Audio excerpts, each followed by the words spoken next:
Oke, seperti yang sudah terlihat. Baik, sebelum kita akan mendengarkan satu perenungan yang ya kira-kira cukup singkat, sebelumnya mari kita kembali lagi untuk bersatu di dalam doa. Mari kita berdoa. Ya Allah, Bapa kami yang berada di dalam kerajaan surga, pada malam hari ini ya Tuhan, kami mengucapkan syukur dan terima kasih karena Engkau telah menjadi Allah yang baik bagi kami ya Tuhan. Engkau telah menuntun memberkati kami ya Tuhan dari sepanjang hari bekerja kami ya Tuhan. Ya kami boleh tiba pada malam hari ini, kami boleh berkumpul ya Tuhan.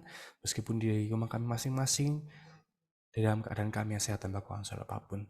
Ya Tuhan, kiranya hanya boleh suaramu saja yang boleh tertanam dalam hati dan pikiran kami ya Tuhan. Sembunyikan hamba di balik salibmu ya Tuhan. Hamba tidak layak ya Tuhan, tetapi hanya oleh karena kasih-Mu saja ya Tuhan. Kami boleh dilayakkan ya Tuhan, untuk menghadap, memuji, dan memuliakan nama-Mu. Ampunkan ya Tuhan, dosa dan kesalahan kami. Di dalam nama Tuhan Yesus, kami berdoa dan mengucapkan syukur. Amin. Baik, judul kita pada malam hari ini, pada hari yang ketiga, dalam sepanjang pekan doa sembahyang komunikasi kita adalah bersediakah untuk menyampaikan? Sebelum kita akan tiba pada pokok inti, kita akan membahas satu tokoh yang kemungkinan kita semua harusnya tidak asing lagi. Ya, tokoh ini sangat inspiratif. Tokoh ini mengajarkan bagaimana kehidupan kita pada saat ini membentuk apa yang akan dunia lihat. Pada layar Bapak Ibu sekalian terdapat gambar seorang perempuan. Ya. Perempuan di depan Bapak Ibu Saudara sekalian ini bernama Helen Adams Keller. Ya, jadi dia adalah tokoh di dalam lebih tepatnya dunia pendidikan. Ya,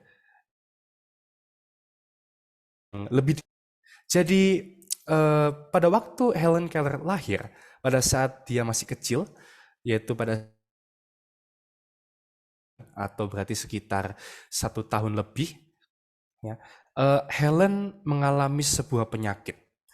Helen mengalami sebuah penyakit yang pada saat masa tersebut, yaitu pada tahun sekitar 1800-an, dokter-dokter yang ada di kotanya tidak mengetahui apa penyakit yang diidap oleh Helen kecil ini. Yang pada masa itu, dokter-dokter menyebutkan bahwa Helen terkena penyakit demam otak. Jadi pada saat Helen sakit, Helen mengalami panas yang sangatlah tinggi. Sehingga kita semua tahu bahwa apabila seseorang mengalami sakit panas yang sangatlah tinggi, maka akan muncul disfungsional terhadap beberapa panca indera tubuh. Salah satunya adalah pendengaran, ya, yang kemudian apabila lebih parah lagi akan mempengaruhi kepada penglihatan kita. Dan malangnya, Helen Keller harus kehilangan penglihatan dan pendengarannya dikarenakan oleh satu penyakit yang tidak diketahui tersebut. Bukanlah hal yang mudah, ya, atau bahkan bisa dibilang hal yang cukup sulit bagi Helen Keller yang pada saat itu masih di usia aktifnya untuk hidup dengan penuh keterbatasan oleh karena keterbatasan fisiknya. Ya. Keinginannya untuk berpendidikan sirna, ya, kehidupan masa kecilnya tidak lagi seru, ya, mulai suram, masa depan tidak terlihat bagi dia. Ya. Hingga pada saat dia berumur 7 tahun, dia bertemu dengan satu orang yang pada akhirnya nanti akan mengubah hidupnya. Guru privatnya yang bernama Anne Mansfield Sullivan. Dengan tekun, dengan rajin, setiap harinya dia mau mengajarkan kepada Helen Keller bagaimana dia untuk mengeja, bagaimana dia untuk berbicara, berkomunikasi. Anne dengan tekun dan dengan rajin mengajarkan kepada Helen Keller bagaimana menggunakan huruf Braille. Ya, bagi yang belum tahu huruf Braille itu seperti titik-titik huruf yang untuk digunakan berkomunikasi bagi orang buta dan juga orang tuli. Anne mengajarkan dengan penuh rasa kasih sayang kepada Helen Keller dengan harapan bahwa suatu hari nanti Helen Keller bisa berubah dari seorang yang tidak memiliki pengharapan menjadi seseorang yang memiliki keinginan untuk memperoleh cita-cita yang tinggi. Bukanlah hal yang mudah bagi Anne untuk mengajarkan kepada Helen Keller. Terkadang Helen menjadi anak yang memberontak. Helen tidak menurut. Helen tidak ingin belajar. Tetapi lambat laun, Helen Keller pun bisa. Helen Keller pun dimampukan untuk boleh belajar perlahan demi perlahan. Dan dikarenakan ketekunannya, mulai tumbuhlah keinginan dari Helen Keller untuk bersekolah. Ya. Helen pun mulai masuk ke sekolah informal, yaitu ada sekolah yang digunakan untuk para tunarungu dan juga untuk kepada orang yang buta, ya, yaitu adalah Horse School for Deaf and Hard Hearing in Boston. Ya. Hingga pada tahun 1898, pada saat dia berumur 18 tahun, Helen pun masuk ke sekolah yang pada saat itu stratanya SMA, yaitu adalah Cambridge School for Young Ladies, yaitu sekolah khusus untuk perempuan. Dan pada saat dia berada di Cambridge School, dia ingin sekali untuk masuk ke dalam perkuliahan. Tetapi dia sadar bahwa karena keterbatasan fisiknya, karena dia tidak bisa mendengar, karena dia tidak bisa melihat, mungkin akan menjadi penghalang bagi dia pada saat dia ingin mendapatkan pendidikan formal seperti anak lain. Tetapi keterbatasan fisiknya bukanlah penghalang bagi Helen Keller untuk mendapatkan cita-citanya. Helen Keller pun masuk ke dalam Radcliffe College. Radcliffe College ini adalah sebuah cabang perkuliahan untuk Harvard, ya, khusus untuk wanita. Dan dalam kurun waktu 4 tahun, Helen Keller lulus. Tidak hanya lulus sebagai seorang sarjana di bidang seni, tetapi dia lulus sebagai sarjana seni dengan menyandang gelar magna cum laude. Atau apabila dinilai pada saat ini, dia lulus dengan IPK 3,6 hingga 3,8. Dan sepanjang dia menjalani perkuliahannya, dia berhasil menerbitkan 12 buku yang kiranya bisa memberikan kekuatan dan juga memberikan pengharapan bagi semua orang yang mungkin bernasib sama seperti Helen Keller ini. Helen pun menjadi orang pertama yang memperoleh gelar menjadi sarjana dengan mendapatkan magna cum laude sebagai penyandang tunarungu dan juga tunanetra. Dia memberikan sebuah arti bagi kehidupan, ya, bahwa meskipun dia cacat secara fisik, ya, hal tersebut tidak akan menghentikan dia. Hal tersebut tidak akan membuat dia menyerah untuk mendapatkan cita-cita yang tinggi. Pada saat dia terjun ke dalam dunia sosial, dia pun menuliskan berbagai banyak tulisan yang menolong untuk membantu isu politik, isu tentang wanita di sekitarnya. Dia membantu untuk merubah dunia, untuk memandang tinggi terhadap hak derajat wanita pada masa itu. Dan dia memberikan semangat melalui kisah hidupnya. Dan isu-isu di sekitarnya, dia angkat dan dia kritisi untuk demi perubahan umat manusia yang lebih baik. Meskipun Helen Keller kehilangan 2 cara penting untuk berkomunikasi, Helen Keller masih dapat menemukan cara untuk berkomunikasi, dan bahkan orang lain pun juga dapat berkomunikasi dengannya. Pada saat ini, menjadi pertanyaan bagi saya, bagi Bapak Ibu Saudara sekalian. Bagaimana dengan kita? Bagaimana dengan kita yang pada hari ini, yang pada saat ini masih diberikan berkat oleh Tuhan dan sekaligus sebagai penyandang agama Kristen, umat yang mengatakan bahwa dia percaya kepada Kristus? Hal apakah yang bisa kita buat untuk dunia ini?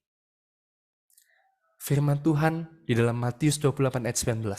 Karena itu pergilah, jadikanlah semua bangsa muridku, dan baptislah mereka dalam nama Bapa dan Anak dan Roh Kudus. Amanat yang diberikan Juru Selamat kita, Tuhan Yesus Kristus ini, adalah menjadi dasar kita, menjadi panggilan kita, menjadi tanggung jawab kita, bahwa kita dipanggil, kita diajak untuk pergi, untuk membagikan kabar baik kepada semua orang di sekitar kita, kepada kabar keselamatan telah hadir di dunia ini. Orang Kristen yang waspada adalah orang Kristen yang bekerja, berusaha dengan rajin untuk melakukan segala perkara dalam kuasanya demi kemajuan Injil. Sebagai orang Kristen, menjadi panggilan bagi kita bahwa ketika kita mengatakan bahwa kita adalah umat Kristen, maka syaratnya adalah kita adalah orang yang bekerja. Kita adalah orang yang berusaha dengan rajin. Untuk apa? Untuk melakukan perkara demi kemajuan Injil. Dan bagaimana cara kita melakukannya? Sementara kasih akan penebusannya bertambah, demikian juga halnya dengan kasih kepada sesama manusia. Alfa dan Omega, jilid 7 halaman 220. Tuhan menginginkan kita agar kita sadar bahwa kalau kita memiliki kasih Tuhan di dalam hidup kita, ketika kita sadar bahwa Tuhan sudah menyelamatkan saya, maka apabila berdasarkan kutipan ini, maka seharusnya kasih itulah yang akan menggerakkan kita kepada sesama kita. Karena jika aku memberitakan Injil, aku tidak mempunyai alasan untuk memegahkan diri. Sebab itu adalah keharusan bagiku. Celakalah aku jika aku tidak memberitakan Injil. Semangat Rasul Paulus yang dituliskan di dalam 1 Korintus 9 ayat 16 ini, kiranya menjadi semangat juang bagi kita juga.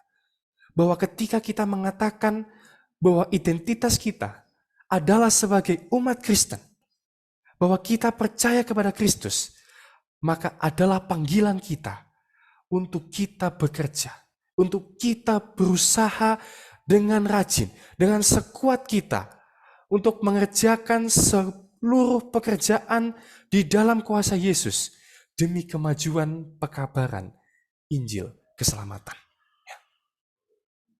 Bagaimana caranya?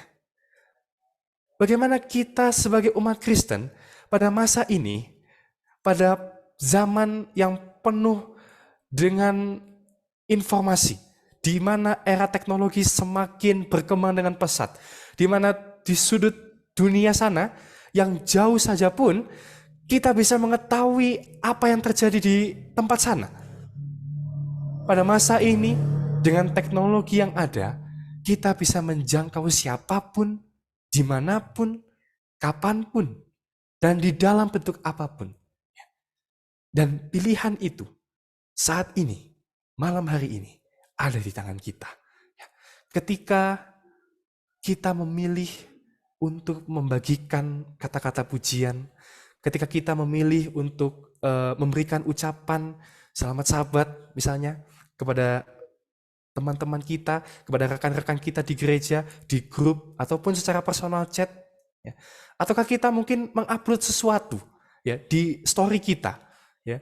Ketika kita menguploadkan ayat pagi kita, ketika kita menguploadkan renungan pagi kita di grup kita, keluarga kita, di grup majelis kita, di grup anggota jemaat kita, atau mungkin ketika kita sedang menggiatkan sebuah online ministry, mungkin lewat Instagram, mungkin lewat Twitter, mungkin lewat media siniar suara, dimanapun saja tersebut. Disitulah kita menampakkan identitas kita sebagai Kristen. Ketika kita membicarakan Tuhan Yesus, baik itu di media sosial, ataupun kita berbicara secara langsung, secara tidak langsung, kita memberitakan bahwa kita adalah agen dari anggota jemaat Kristen. Dan ketika kita lakukan itu secara rutin, ketika kita melakukan itu dengan penuh keyakinan dan dengan penuh dan dengan semangat bahwa Tuhanlah yang akan menolong kita, akan muncul pertanyaan dari orang-orang yang melihat media siniar kita. Ya. Bagaimana? Mungkin pendeta Luki setiap hari bilang puji Tuhan. Bagaimana mungkin pendeta Daniel setiap hari berkata selamat pagi, shalom, Tuhan memberkati. Bagaimana mungkin saudara Kevin mungkin berkata, wah puji Tuhan, meskipun saya ada kecelakaan segini, tapi puji Tuhan, saya selamat. Keheranan orang akan muncul. Bagaimana bisa orang berkata puji Tuhan pada saat hal yang sulit itu terjadi? Bagaimana bisa? Pertanyaan-pertanyaan itu akan muncul terus-menerus ketika kita melakukan pelayanan kita secara rutin. Hingga pada akhirnya mereka akan bertanya, siapakah Tuhanmu? Kenapa kamu bisa melakukan hal ini? Kenapa kamu bisa sekuat ini? Padahal kamu sedang dilanda celaka. Mengapa kamu bisa tetap bilang puji Tuhan pada saat kamu masih ada di dalam kesulitan? Pertanyaan inilah yang akan memunculkan bibit jiwa yang baru. Dan disitulah jiwa-jiwa akan berdatangan untuk belajar dan percaya akan Tuhan. Ketika kita melakukan pelayanan kita, janganlah kita mulai menganggap bahwa sepertinya pelayanan yang kita lakukan tidak berdampak. Mungkin sedikit yang datang, atau tidak ada efek yang kelihatan dalam waktu yang dekat ini. Percayalah Bapak Ibu Saudara sekalian, Tuhan bekerja di balik semua itu. Galatia pasal 6 ayat 8. Sebab barang siapa menabur dalam dagingnya, ia akan menuai kebinasaan dari dagingnya. Tetapi barang siapa menabur dalam roh, ia akan menuai hidup yang kekal dari roh itu. Ketika kita melakukan pelayanan Tuhan, baik melalui media sosial, online ministry kita, ataupun pelayanan pribadi kita masing-masing. Ketika kita melakukan pelayanan Tuhan dengan penuh pengharapan bahwa Tuhanlah yang akan membantu pelayanan kita. Janji Tuhan bahwa Tuhan akan menyediakan hasil yang terbaik. Pasti. Dan Tuhan tidak akan membiarkan jerih payah kita terbuang sia-sia. Sebagai wakil-wakil Kristus di antara manusia, Yesus, Tuhan Allah Bapa kita, tidak memilih malaikat yang tidak pernah jatuh. Tetapi Tuhan memilih manusia. Manusia yang sama dengan mereka yang akan dicaraikan untuk diselamatkan. Kristus mengambil bagian kemanusiaan di dalamnya. Dan agar ia dapat mencapai umat manusia, Yesus memerlukan kemanusiaan. Keilahian memerlukan kemanusiaan. Karena keduanya dituntut, yaitu keilahian dan kemanusiaan, untuk membawa keselamatan kepada dunia. Keilahian memerlukan supaya kemanusiaan boleh menjadi saluran antara Allah dan juga manusia.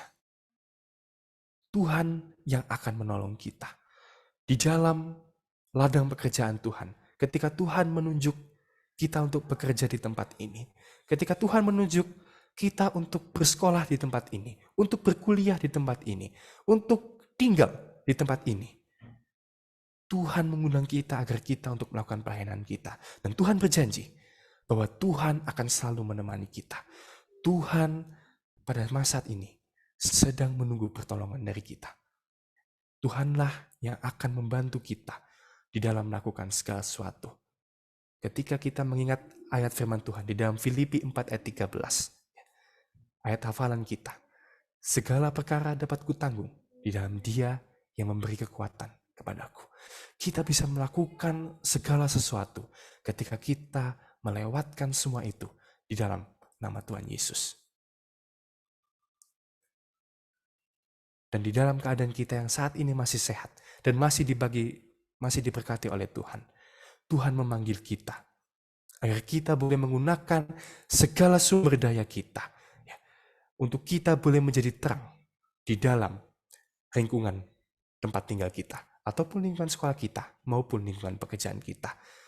Baik itu mulai dari pelayanan media sosial kita, online ministry kita, ataupun hanya sekedar story, ataupun hanya sekedar chat saja, chat singkat, chat yang mengandung kata-kata berkat, ataupun di dalam pertemuan ibadah rutin kita, ataupun di dalam pendalaman Alkitab kita. Tuhan menyertai kita di dalam setiap usaha pelayanan kita. Dan Tuhan berjanji bahwa ketika kita melandaskan itu di dalam nama Tuhan, Tuhan yang akan menghadirkan, yang akan mengundang jiwa baru untuk menerima pekabaran dan kasih selamat dari Khalik penebus kita dan pencipta kita. Matius 28 ayat 20 sebagai ayat penutup kita dalam renungan kita pada malam hari ini. dan ajarlah mereka melakukan segala sesuatu yang telah kuperintahkan kepadamu.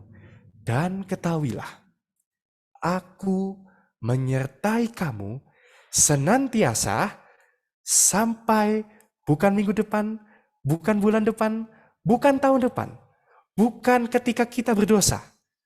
Ketika Tuhan menyertai kita sampai kepada akhir zaman.